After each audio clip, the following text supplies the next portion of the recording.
Alors Isabelle, vous avez écrit ce livre sur l'affaire Aristophane, vous avez surtout fait une contre-enquête. Qu'est-ce qui vous a décidé à faire cette enquête?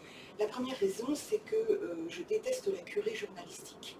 Je ne supporte pas de voir des gens condamnés médiatiquement, alors même que le procès ne s'est pas ouvert. Donc ça, c'est le premier point, ça a toujours été quelque chose qui m'a sensibilisée.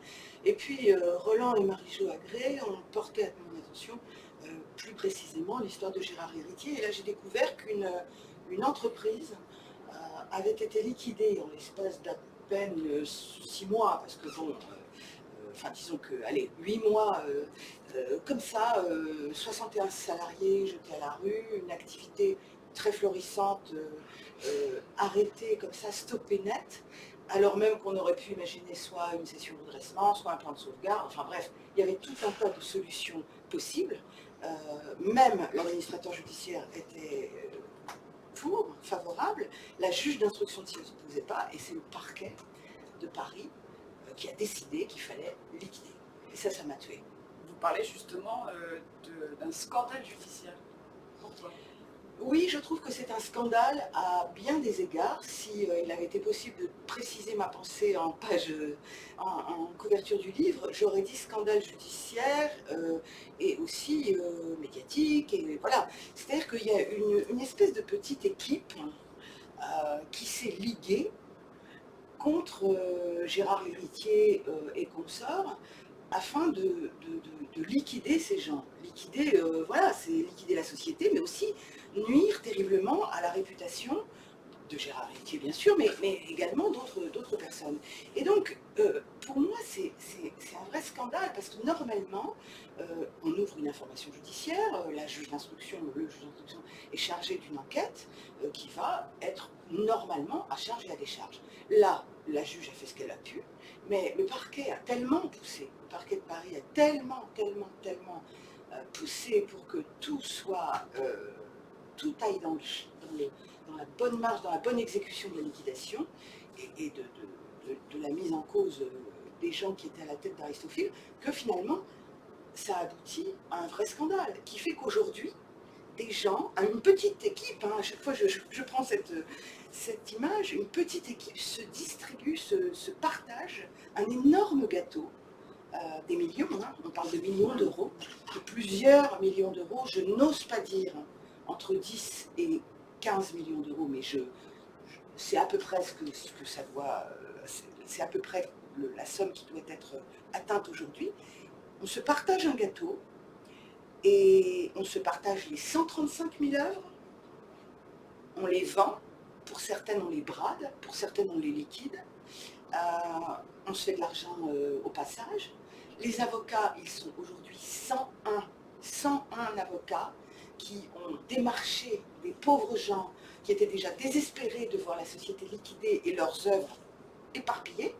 Eh bien, ces gens, non seulement on leur fait miroiter, enfin, on leur promet la lune, on leur promet des procès retentissants avec des résultats mirobolants qui n'arriveront jamais. Et voilà, et tous ces gens, avocats, experts, administrateurs, judiciaires, mandataires, liquidateurs notamment, tous ces gens vivent sur la bête. C'est-à-dire que depuis 4 ans, ouais, voilà, ils prennent de l'argent et les principales victimes, ce sont les gens qui sont évidemment restés sur le carreau depuis le 18 novembre 2014. Donc, quand on vous écoute, quand on lit votre livre, quand on regarde ça de plus près, on peut se dire qu'à la finale, c'est un énorme scandale judiciaire, une erreur judiciaire. Enfin, Aristophane a été pris dans une erreur judiciaire. Gérard Héritier, c'est un scandale ce qui arrive, et normalement, ça n'aurait pas dû se passer comme ça. Je ne dirais pas que c'est une erreur judiciaire, parce que je ne vais pas tomber dans le même travers que les confrères, les journalistes qui m'ont précédé. Je ne suis pas juge. J'ai eu accès à des quantités astronomiques de procès-verbaux, ça se chiffre en milliers. j'ai eu accès à une documentation et en cela j'ai été très privilégiée. Donc je me suis fait ma propre idée de l'affaire. La seule certitude que j'ai, c'est que Gérard Lhéritier n'est pas un escroc. Ça, j'en suis absolument certaine. Ce n'est pas le Madoff français, Le le Madoff français, c'est une invention journalistique qui est absolument scandaleuse. Un Madoff, il purge sa peine, donc on ne va pas en rajouter, mais Madoff vendait du vent, c'était de faux bordereaux qui arrivaient dans votre boîte aux lettres après que vous ayez remis des sommes astronomiques qui étaient totalement détournées au profit d'une famille, la famille Madoff. Gérard Lhéritier, ça n'est pas un escroc pour plusieurs raisons. La première, c'est que j'ai eu accès, il m'a même ouvert ses comptes bancaires. Vous voyez, il a été assez transparent lorsque je l'ai sollicité. S'il avait été l'escroc que l'on décrit, le Madoff français, d'abord il aurait organisé son insolvabilité il y a très longtemps, ensuite il aurait détourné de l'argent dans des paradis fiscaux, et bien sûr Tracfin aurait débusqué ses entourloupes. Par ailleurs, il se serait fait sans doute beaucoup plus d'argent. Enfin bref, je suis absolument convaincue que ce n'est pas un escroc, mais je ne dis pas que c'est une erreur judiciaire, parce que peut-être autour de lui, y a-t-il des gens qui devront un jour rendre des comptes? Peut-être lui-même sur certaines petites choses qui n'ont pas été forcément bien bordées, bien cadrées, peut-être aura-t-il lui-même des choses, des comptes à rendre. Mais je veux dire, ce n'est pas du tout l'affaire du siècle. On est à milieu de l'affaire du siècle. Et je rappellerai un élément qui, à mes yeux, est fondamental. C'est qu'avant le 18 novembre 2014, c'est-à-dire bientôt 5 ans quand même, hein, il n'y avait pas une seule plainte d'aucune des personnes qui avaient acheté en propriété, en nue propriété ou en indivision, des œuvres. Donc, soit tous ces gens n'étaient pas contents, et auquel cas on se demande pourquoi ils n'ont pas porté plainte, soit ces gens étaient parfaitement contents, et j'ai vu, là encore, la comptabilité d'Aristophile, j'ai vu les sommes qui leur étaient reversées lorsqu'ils investissaient. Je peux vous dire que vous et moi serions très contents d'avoir ces sommes-là sur notre compte bancaire tous les mois, donc, ou en fin d'année. Donc, je veux dire, c'était des gens qui gagnaient de l'argent. Oui, donc pour vous, hein, quand on lit le livre, aujourd'hui, Aristophile, s'il n'y avait pas eu cette liquidation et si ça n'était pas arrivé, cette date de 18 novembre 2014 n'était pas arrivée, Aristophile devrait encore être là aujourd'hui et devrait toujours exister. Alors, Aristophile, sans la précipitation de la liquidation judiciaire, était viable. Il ne faut pas oublier qu'il n'y avait pas de cessation de paiement, il n'y avait pas d'employés non payés, au contraire, ils étaient d'ailleurs plutôt très bien traités. Il n'y avait pas de gens qui avaient voulu récupérer leur argent et qui n'avaient pas pu le faire. Tout le monde était content, jusqu'au fournisseur de croissants de Gérard Lhéritier. Tout le monde était content. Donc, une société comme ça, lorsqu'elle est mise en redressement judiciaire, vous proposez à des partenaires éventuellement d'entrer dans le jeu et puis de redresser ensemble la société afin qu'elle ne soit pas liquidée. C'est ce qui se passe partout en France devant tous les tribunaux de commerce. Eh bien, à Gérard Lhéritier et à son équipe, on n'a pas voulu concéder ça. Donc, à partir de là, c'est la liquidation. S'il n'y avait pas de liquidation en 2015, en août 2015, le 5 précisément, il y aurait aujourd'hui des tas de gens sur les 18 750 clients. Sur les 18 750 clients, il y en a une très grande majorité qui seraient rentrés dans leurs frais, d'autres qui auraient pu vendre très librement, au lieu de voir leurs œuvres bloquées par un commissaire-priseur. Et Gérard Lhéritier ne serait peut-être plus dans la course, hein, pourquoi pas, on pouvait l'écarter aussi, hein, c'était possible. Mais en tout cas, tous les gens qui administraient sa société auraient pu éviter le pire. Et ce beau musée des lettres et manuscrits, toutes ces œuvres seraient encore là aujourd'hui et ne seraient pas dilapidées comme elles le sont actuellement. La fermeture, la liquidation qui a entraîné la fermeture du musée des lettres et manuscrits en France. L'affaire belge qui a entraîné, l'affaire belge dont on attend toujours des nouvelles, hein, entre parenthèses, ça fait maintenant 7 ans, c'est pas grave, hein, 7 ans, qu'est-ce que c'est dans une vie 7 ans? Eh bien, ces deux musées remarquables, extraordinaires, qui accueillaient des pièces rares, une bibliothèque mondialement reconnue. Tout le monde s'accorde à dire que Gérard Lhéritier avait constitué la plus belle collection de livres, de manuscrits et de lettres au monde. Après, je crois, Michael Forbes, qui est décédé et qui, voilà, qui auparavant avait une collection extraordinaire. Bon sang, mais je veux dire, on a fermé ces musées, on a dilapidé ce patrimoine incroyable. On voit aujourd'hui des experts, un expert au moins, mis en examen, qui vient récupérer à vil prix, au cours d'enchères très très favorables aux acheteurs, des documents qu'il avait lui-même vendus 10 fois plus cher à Gérard Léritier et Aristophile 7 ou 8 ans plus tôt. Mais c'est un scandale. Je veux dire, de toute façon, c'est ça aussi qui m'a marqué, parce que vous savez, j'ai été comme un chat dans cette histoire. Au début, je regardais les choses avec beaucoup de prudence, et puis j'ai commencé à dérouler la plotte. Et après, c'était comme un puits sans fond. C'était la plotte, elle venait, et je suis allée de Karim en Silla, c'est-à-dire que j'ai découvert scandale sur scandale. C'est à tout niveau le scandale.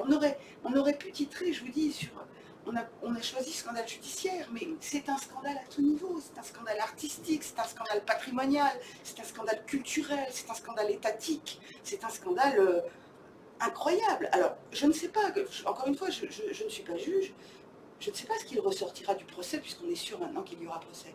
Je ne sais pas. Le tribunal correctionnel jugera. La cour d'appel prononcera son arrêt. Et puis la cour de cassation dira les choses. Et dans 10 ans, on se réunira peut-être ici pour dire, bah, vous voyez, tout ça pour ça. Rien, peut-être des petites peines de principe, des petites choses, rien.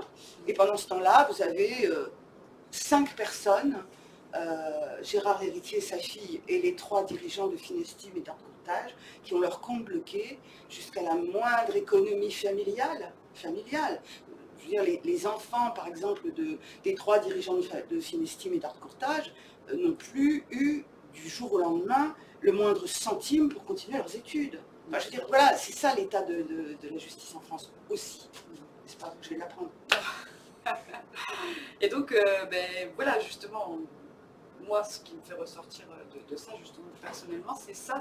Ça veut dire quoi? Ça veut dire qu'il n'y a qu'une bonne journaliste en France qui est capable qui est capable de faire cette enquête. Parce que quand on regarde l'affaire de Gérard Léritier, dans les médias, il est, comme je le disais tout à l'heure, le Madoff, l'escroc, tout ce qu'on veut, mais apparemment, personne ne s'est donné la peine de faire cette enquête comme vous et d'essayer de chercher un peu plus loin, quoi. Alors, comment on explique ça encore aujourd'hui, en 2019? Alors, je crois que vous pourriez répondre vous-même à cette question. Vous savez très bien qu'une fois que la machine médiatique s'emballe, elle est d'une implacable cruauté. Elle est moutonnière, elle est sauvage. C'est une espèce de bande organisée qui va tout massacrer sur son passage. Je le dis d'autant plus volontiers que je fais ce métier depuis 36 ans, donc j'en suis. Hein. Sauf que je pense que ça prend des proportions absolument terrifiantes et il va falloir qu'on arrête parce qu'on va dans le mur. Mais ce côté moutonnier est d'une dangerosité incroyable. Et moi, je ne suis pas plus honnête, ni plus intelligente, ni plus maligne qu'une autre. Simplement, j'ai toujours eu horreur de l'injustice. J'ai toujours eu horreur qu'on crie au loup en meute avant que la justice se prononce d'une part, et puis surtout avant qu'on y voit un peu plus clair.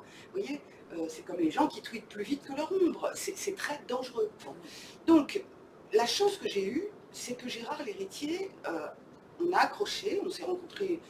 On a eu un contact, on a été mis en contact par Roland par Marie-Jo Agré, et puis je l'ai rencontré, et puis on a eu un bon contact. Je lui ai dit, écoutez, si je dois faire une enquête et que je dois vous interviewer, je veux que vous soyez profondément honnête et que vous m'ouvriez éventuellement que vous me donniez des pièces qui prouvent votre honnêteté si je vous le demande. Et donc j'ai fait ça avec tous les acteurs que je cite dans le livre, et d'ailleurs tout le monde a joué le jeu, hein, je veux dire, à part quelques-uns qui m'ont claqué la porte au nez, mais tout le monde a à peu près joué le jeu. Et donc c'est ça que j'ai fait, mais c'est un an de ma vie. Donc les journalistes aujourd'hui, moi je les pardonne, je les pardonne, je ne vais pas aller juger, pardon, je retire ce que j'ai dit, mais les journalistes aujourd'hui, je pense qu'ils ont le problème d'être trop pressés, d'être trop fouettés, entre guillemets, par leurs employeurs qui leur disent « il faut faire du buzz, il faut aller vite, il faut faire ceci ». Et puis surtout, il faut aller dans le même sens.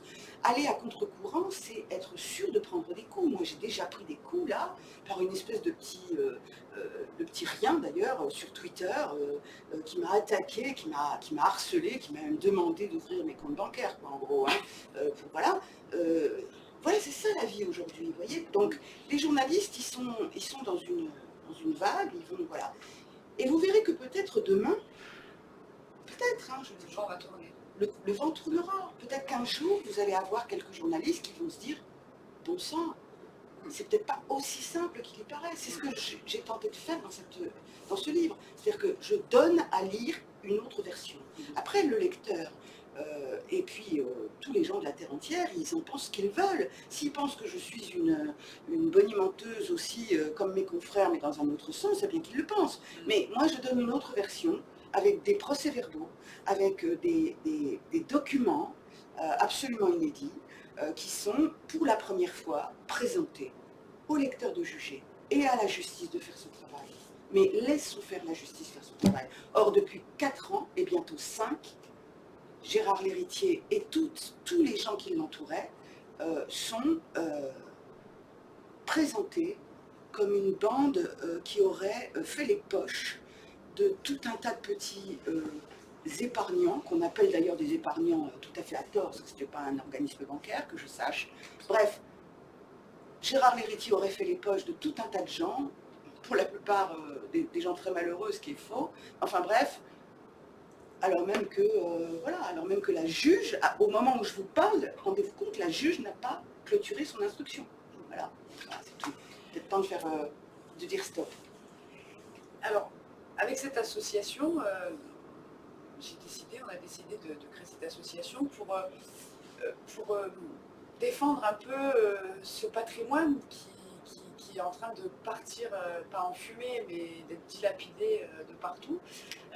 Et c'est vraiment bien dommage, parce que moi-même, Gérard Lhéritier m'a donné cet amour de ces lettres et de ces manuscrits, de cette histoire, quelque chose que je ne connaissais pas avant.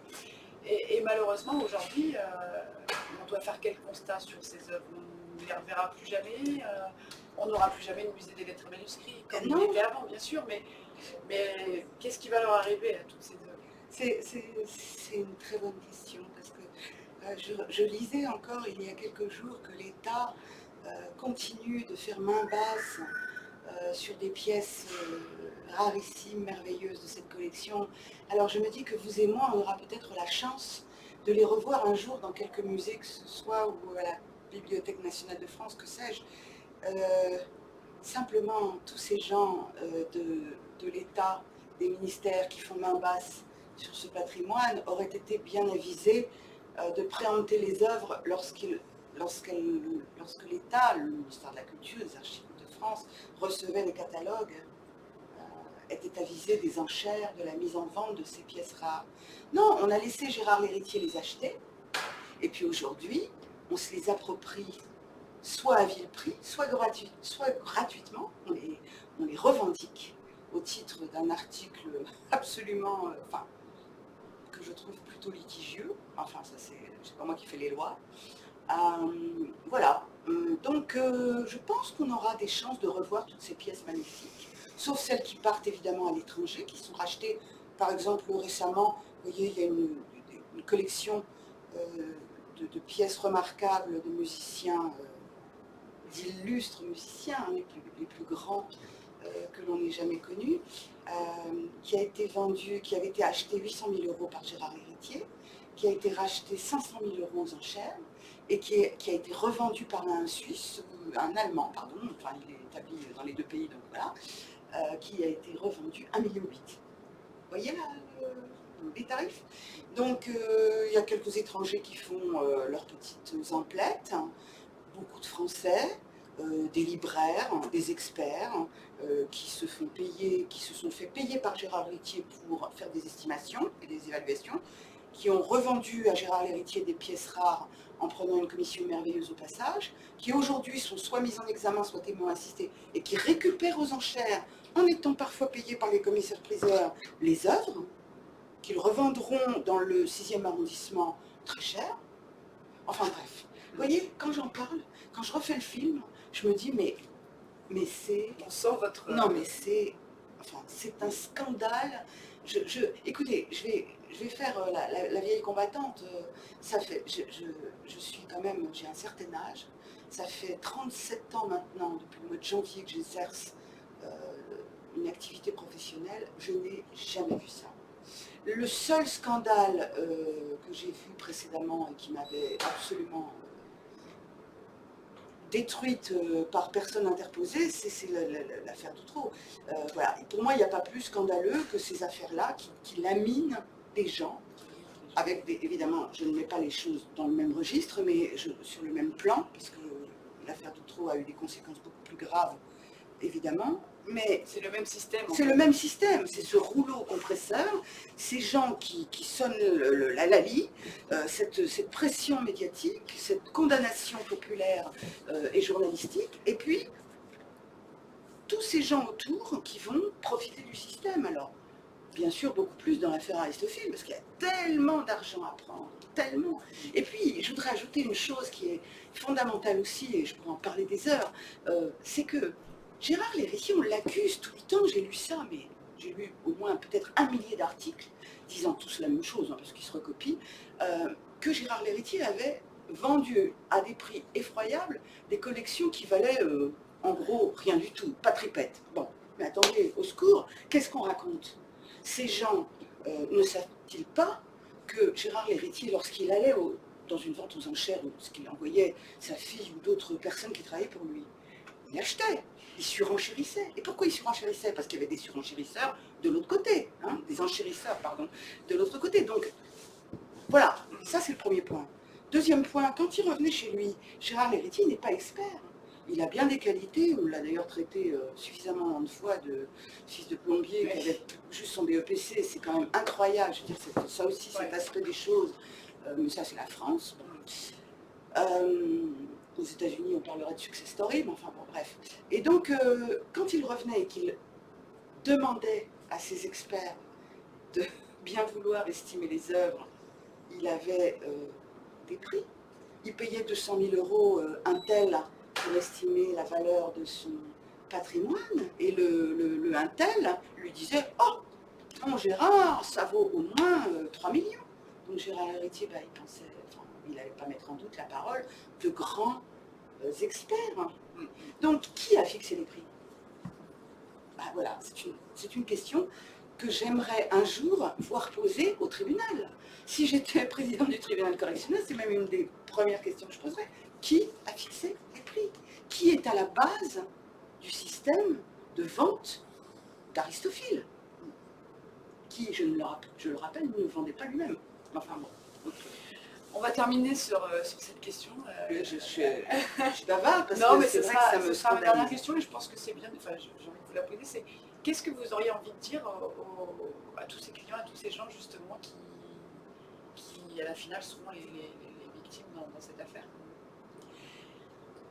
Sur 18 750 clients, il y en a, je crois, entre 1700 et 2000 qui ont porté plainte. On verra si toutes ces plaintes sont recevables. Ça veut déjà dire qu'il y a 17 000 personnes qui sont satisfaites, ou en tout cas qui croient toujours en Gérard Léritie, ou qui espèrent toujours retrouver leur patrimoine. Ce que je voudrais dire à ces gens, c'est qu'ils n'ont pas eu de chance.